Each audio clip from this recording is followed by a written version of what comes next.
चलिए स्टार्ट करते हैं आरंभ तिवारी के साथ आरंभ क्लासेज में। यहाँ पर हम लेके आए आपके लिए लेक्चर 6। लेक्चर 5 में हमने देखा था नाउन के बारे में, और नाउन के बारे में बताया आपको, नाउन के काइंड्स बताए, प्रॉपर नाउन के बारे में एक्सप्लेन किया और प्रॉपर नाउन की एक्सरसाइज भी बताई है। यहाँ पर हम लोग क्या है कि जो नाउन के एग्जाम्पल बता रहे हैं उनको नाउन के एग्जाम्पल्स को ट्रांसलेशन में भी लेते जा रहे हैं। उसके अलावा बीच बीच में और भी टॉपिक्स बताते जाएंगे। कुछ बच्चे ये कह रहे हैं सर ओल्ड मैनर में पढ़ा रहे हो आप, तो always remember old is gold. तो कहने का मीन्स ये है कि ओल्ड मैनर ना देखे, चीजें ये देखे कि आपको सिलेक्शन चाहिए कि नहीं, और वास्तव में आपको सिलेक्शन चाहिए तो डेफिनेटली आपको इसी तरह से पढ़ना पड़ेगा। कहने का मीन्स ये है कि आपको कैसे पढ़ना है, कैसे चीजें आपको आएंगी, ये चीजें मुझ पर डिपेंड करती है कैसे आप सीख पाएंगे। और वास्तव में अगर आप सीखना चाहते हैं तो आप इसी तरह से पढ़ते रहिए। यहाँ हम देख रहे हैं कि आप लाइक नहीं कर रहे, सब्सक्राइब भी नहीं कर रहे चैनल को। अगर रील वाली बात होती तो आप तुरंत ही रील्स देख रहे होते तो तुरंत ही सब्सक्राइब कर देते, लाइक कर देते, फॉलो करने लग जाते। बट यहाँ तो आप जो है बिल्कुल भी लाइक नहीं कर रहे हैं। चलिए फिलहाल ये सब तो आप पर डिपेंड करता है लाइक करना है कि नहीं करना है। लेकिन हम टॉपिक पर आते हैं अभी। तो फिलहाल तो पिछले टाइम में हमने नाउन के बारे में देखा था, प्रॉपर नाउन को एक्सप्लेन किया। हमने कहा कि प्रॉपर नाउन का मतलब है किसी व्यक्ति का नाम, स्थान का नाम या वस्तु का नाम। जैसे हम कहें रोहन, मोहन, अयान, तो जिसका जो नाम है उसको उसी नाम से बोला जाता है। तो रोहन, मोहन, अयान ये क्या हो जाएंगे? प्रॉपर नाउन हो जाएंगे। लेकिन इनको बॉय कह सकते हैं, तो बॉय क्या हो जाएगा? बॉय है कॉमन नाउन। इसी तरह रागिनी, सुभाषिनी ये प्रॉपर नाउन है, लेकिन इनको गर्ल्स कह सकते हैं, तो गर्ल्स हो जाएगा कॉमन नाउन। रामा और श्यामा मान लीजिए गाय के नाम है, हमने पिछले टाइम में भी बताया था। तो रामा और श्यामा ये प्रॉपर नाउन हो जाएंगे, क्योंकि जिसकी जो आइडेंटिटी है उसको हम उसकी आइडेंटिटी से बुलाएंगे।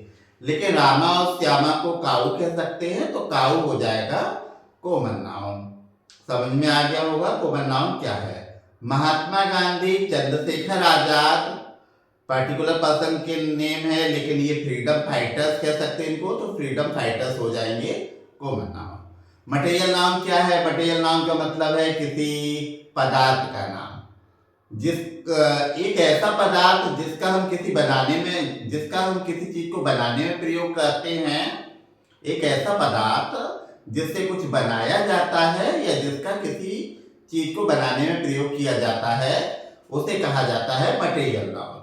मटेरियल नाउन को हिंदी में पदार्थवाचक संज्ञा कहते हैं। जैसे हम कहें मिल्क, दूध, तो मिल्क हो जाएगा मटेरियल नाउन। कर्ड, दही, CURD, तो कर्ड हो जाएगा मटेरियल नाउन। चीज, पनीर, CHEE, चीज भी हो जाएगा मटेरियल नाउन।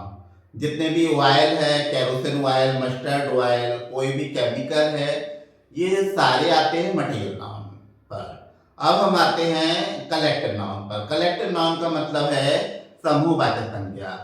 मान लीजिए कोई भी कलेक्शन है, किसी भी प्रकार का कलेक्शन है, उसे कलेक्टिव नाउन कहते हैं। जैसे आप क्लास ऑफ स्टूडेंट, तो क्लास क्या हो जाएगा? कलेक्टिव नाउन है। आप बुके ऑफ फ्लावर्स, फूलों का गुलदस्ता, तो बुके क्या हो जाएगा? BOUQUET। ऐसे लेकिन पढ़ते इसको बुके है, लेकिन लिखते कैसे? BOUQUET, याद रखिएगा। तो बुके हो जाएगा कलेक्टिव नाउन।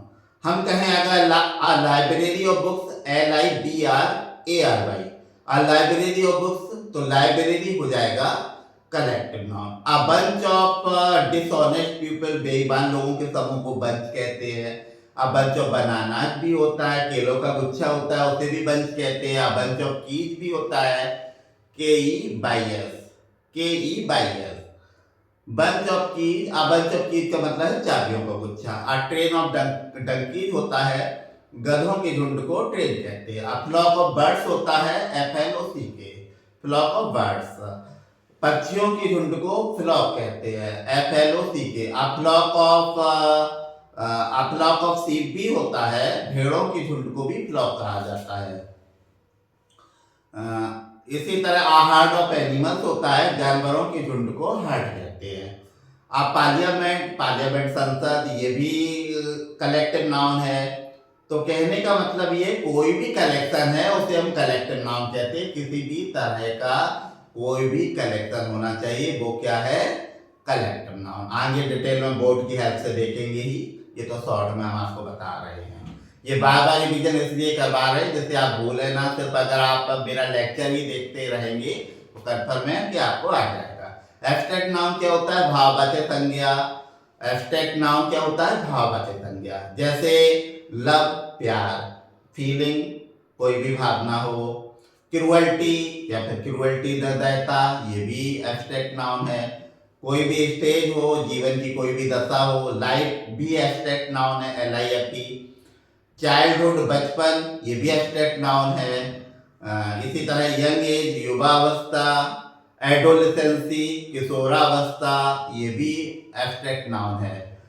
तो ये एब्स्ट्रैक्ट नाउन के एग्जाम्पल थे, याद रखिएगा। कोई भी एक्शन हो, मूवमेंट, आंदोलन, ये भी एब्स्ट्रैक्ट नाउन है। बोर्ड की हेल्प से फिर से रिवीजन करेंगे। पहले हमने शॉर्ट में देखा, फिर हमने प्रॉपर नाउन का ट्रांसलेशन बनवाया, अभी इसको देखेंगे। इसको देखने के बाद, बोर्ड की हेल्प से देखने के बाद फिर क्या करेंगे, फिर से जो हम प्रॉपर नाउन का आपको ट्रांसलेशन बताया, फिर आपको कॉमन नाउन का ट्रांसलेशन करना भी बताया जाएगा यहाँ पर। लेकिन अभी हम क्या, बोर्ड की हेल्प से पार्ट्स ऑफ स्पीच फिर से स्टार्ट करते हैं, हल्का सा डिटेल में। पहले शॉर्ट लिया, फिर थोड़ा सा डिटेल लिया, जिससे आप चीजें बिल्कुल भी भूले ना, ये चीजें आपके माइंड में बनी रहे। इसलिए इस मेथड से आपको पढ़ाया जा रहा है। बीच बीच में सारी चीजें आपको और भी टॉपिक्स के बारे में बताया जाएगा, जिससे भी वो भी टॉपिक्स आपके माइंड में रहे। तो चलिए, बोर्ड की हेल्प से पार्ट्स ऑफ स्पीच, अगर हम ओल्ड ग्रामरियंस के अनुसार कहें या फिर ओल्ड ग्रामर के अकॉर्डिंग कहें, तो there are only 8 kinds of parts of speech. Parts of speech के सिर्फ 8 ही प्रकार होते हैं।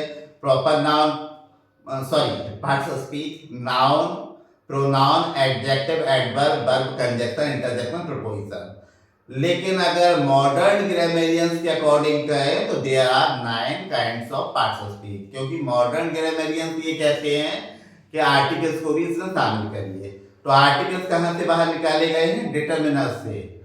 डिटरमिनर्स से बाहर निकाले गए हैं, तो डिटरमिनर्स से आर्टिकल्स बाहर निकाले गए हैं और हम पार्ट्स ऑफ स्पीच में, मतलब भाषा के अंगों में, इनको शामिल कर सकते हैं।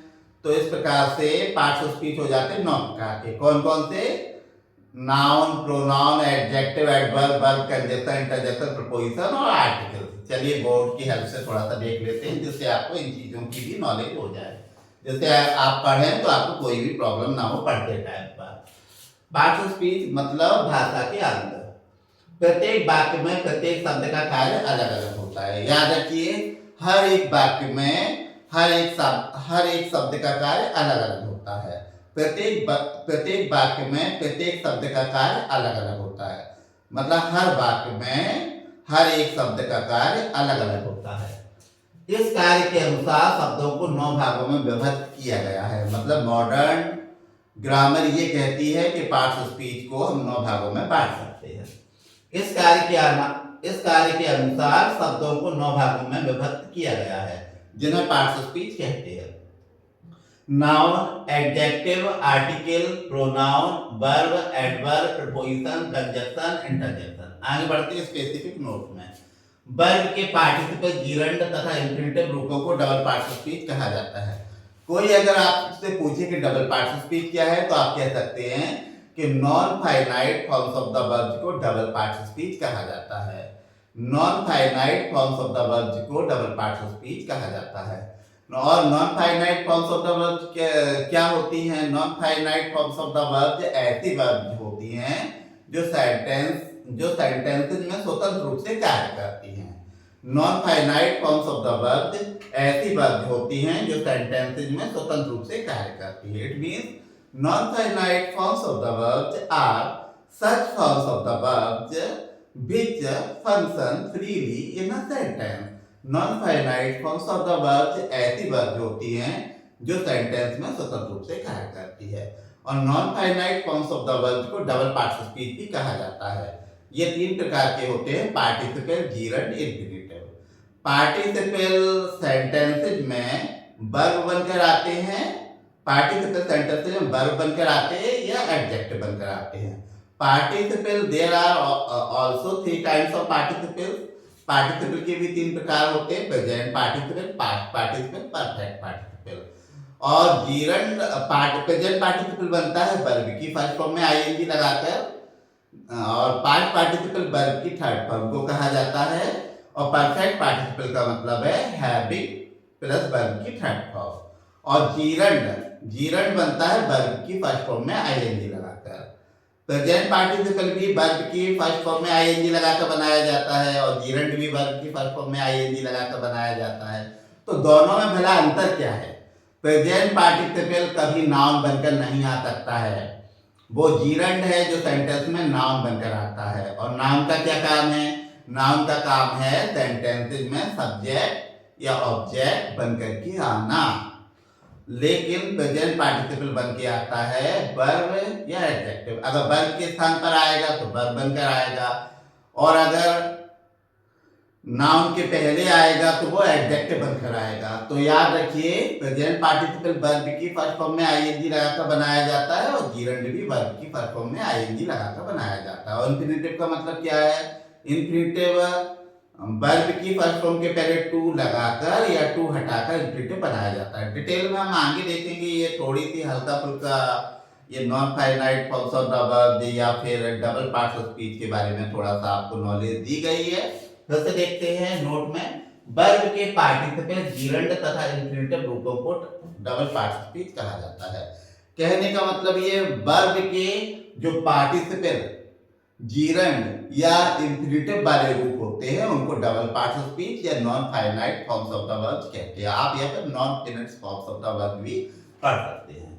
आगे दिया है, क्योंकि डबल पार्ट ऑफ स्पीच और non finite forms of the verb के अलावा नाउन अथवा एडजेक्टिव का भी कार्य करते हैं। याद रखिए, क्योंकि डबल पार्ट्स ऑफ स्पीच या फिर non finite forms of the verb का भी काम करता है, और वर्ब के अलावा एडजेक्टिव या नाउन का भी काम करता है। आगे आपको विद एग्जांपल्स बता दिया जाएगा। आगे देखेंगे द नाउन। फिर से देखते हैं, आप लोग सोच रहे होंगे बार बार सर वही पढ़ाते रहते हैं, लेकिन मुझे ये लगता है आपने पिछले वीडियोज बार बार सुने होंगे, इसलिए मैं आपको बार बार रिवाइज कराऊंगा, क्योंकि ये मेरी मोरल लायबिलिटी बनती है। चलिए देखते हैं द नाउन में। अ noun is a word that denotes anything concrete like a person, thing, place और सब्सटेंस। कहने का मतलब ये नाउन एक ऐसा शब्द है जो किसी भी ऐसी चीज को प्रकट करता है। डिनोट का मतलब होता है एक्सप्रेसिव, प्रकट करता है, जैसे कोई भी पर्सन, व्यक्ति, थिंग, वस्तु, प्लेस, स्थान, सब्सटेंस, पदार्थ जैसी कॉन्क्रीट चीजों को प्रकट करे। नाउन एक ऐसा शब्द है, उसमें पर्सन, थिंग, प्लेस और कोई भी सब्सटेंस आ सकता है। जैसे अ मैन, ये जो है पर्सन है, टेबल थिंग है, एलिफेंट एनिमल का नेम है, वाटर ये सब्सटेंस आ गया, तो फिर ये क्या है? ये सब नाउन है।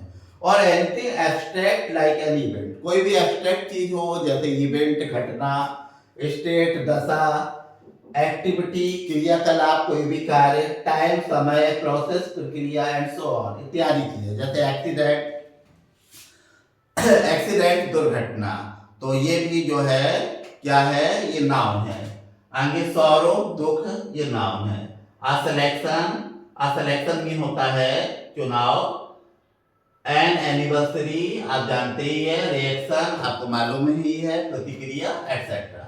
Very often the articles like the, a or an stand before them. कहने का मतलब ये सामान्य तौर से जो article the, a or N होते हैं वो नाउन के पहले यूज किए जाते हैं। आपको मालूम है there are two types of articles, definite article and indefinite article. The को डेफिनेट आर्टिकल कहा जाता है क्योंकि द का प्रयोग डेफिनेट चीजों के पहले किया जाता है। जो निश्चित हो या जिसे विशेष बनाया जा रहा हो उनके पहले द का प्रयोग किया जा रहा है। और अगर कोई नाउन काउंटेबल है तो उनके पहले ए और एन का यूज किया जाता है। आपको मालूम है कि अगर कोई नाउन वॉवेल से स्टार्ट होता है, वॉवेल से ही उसका प्रोनाउंसिएशन मतलब उच्चारण निकलता है, तो ऐसे में उसके पहले एन लगाते हैं। और कोई नाउन कंसोनेंट से स्टार्ट होता है, कंसोनेंट से ही उसका उच्चारण निकलता है, तो ऐसे में उसके पहले ए लगाते हैं। आगे आपको डिटेल में विद एग्जांपल बता दिया जाएगा। आगे बढ़ते हैं। A noun is a word used as the name of a person, place और थिंग। ये कहा है रेन ने, WREN, रेन नाम के ग्रामरियन हुए हैं। रेन एंड मार्टिन का नाम आपने सुना होगा, मार्केट में बुक्स भी अवेलेबल है। तो बहुत छोटी सी डेफिनेशन है, आप लर्न कर सकते हैं। वैसे ना वो लर्न तो मैंने ये भी बताया था कि name is a noun, noun is a name. ये भी बहुत सिंपल है, आप इस तरह से भी बता सकते हैं, बस हमें कॉन्सेप्ट क्लियर होना चाहिए। आगे एक्सरसाइज भी बताई जाएगी, बिल्कुल भी आप घबराए नहीं, बैकल मत हो, डोंट वरी, ठीक है। आप बस बने रहिए आरंभ तिवारी के साथ आरंभ क्लासेस में। फिर देखिए आगे कितना अच्छा लगता है। बस टाइम लगता है, पेशेंस रखना पड़ेगा, लेकिन आजकल पेशेंस कहाँ है, क्योंकि टाइम तो आई थिंक दूसरे ऐप चलाने में देना है, यहाँ तो आपको टाइम ही नहीं देना है। और टाइम देंगे तो डेफिनेटली आपको बहुत सारी चीजें आ जाएगी। चलिए आगे बढ़ते हैं। A noun is a word used as the name of a person, place or thing.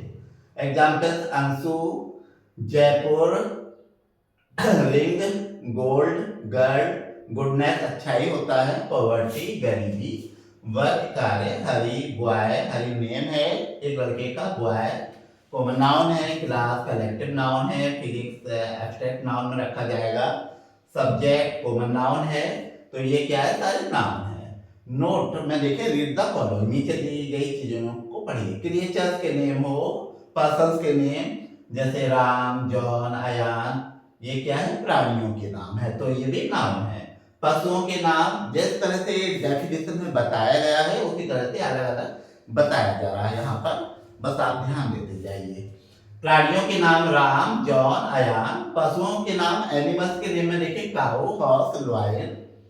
पक्षियों के नाम देखिए, parrot, kite, pigeon. Kite mean कील होता है, पिजन मीन कबूतर। स्थान के नाम में देखिए, मथुरा, कानपुर, आगरा, पटना। मथुरा, कानपुर, आगरा, पटना स्थान के नाम है, तो ये सब नाउन है। यही तो कहा जाता है कि noun is the name of a person, animal, birds, place, सारी चीजें आ गई। आगे आप देखिए थिंग्स, थिंग्स भी। अब थिंग्स तो बहुत ही डिटेल्ड एलाबोरेट चीज है, थिंग्स में तो बहुत सारी चीजें आ जाती है। यहाँ थोड़ा सा देखते हैं सी नंबर में, वस्तुओं के नाम में, इनमें नदियों के नाम को भी थिंग्स में रखा जाता है, पहाड़ों के नामों को, पुस्तकों के नामों को, और महीनों के नाम हो, दिनों के नाम हो, खाड़ियों, BAY, खाड़ियों के नाम हो, समुद्रों, SEAS, समुद्रों के नाम हो, प्राकृतिक पदार्थों जैसे नेचुरल सब्सटेंस के नाम हो, उनको भी वस्तुओं में रखा जाता है। क्योंकि अगर वस्तु शब्द बोल दिया तो वस्तु तो बहुत ही व्यापक शब्द है। तो इसके आगे नेक्स्ट लेक्चर होगा जब आपका 7 लेक्चर, ये आपका 6 लेक्चर था। 7 लेक्चर में और 8-9 लेक्चर तक आपका नाउन कंप्लीट हो जाना चाहिए।